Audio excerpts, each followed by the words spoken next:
Si Nostradamus ay pinakasikat na manghuhula at astrologo sa kasaysayan.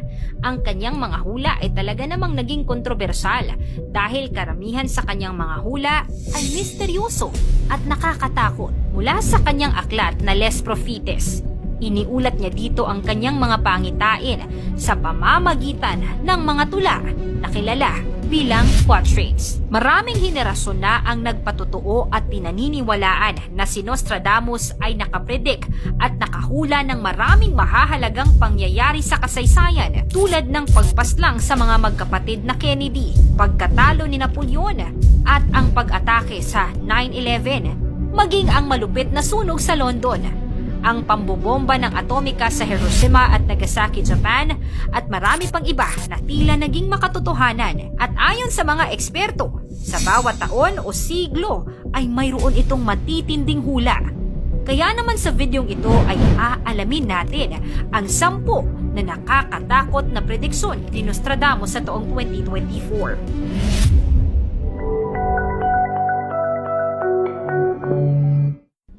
Pang-10, malubhang delubyo sa taong 2024.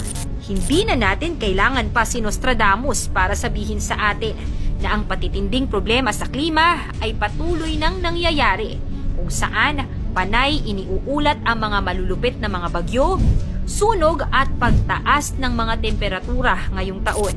Pero ang nakakaintriga ay kung paano niya ito tila inunawa at inaasahan mula sa mga siglong nakalipas. Ang tuyong lupa ay magiging mas tuyo.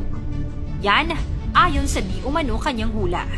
Magkakaroon ng malalakas na baha sa iba't ibang bahagi ng bansa at malawakang gutom sa pamamagitan ng mga pestiferous wave ang mangyayari. Magkakaroon din umano ng tsunami na makakaapekto sa agrikultura.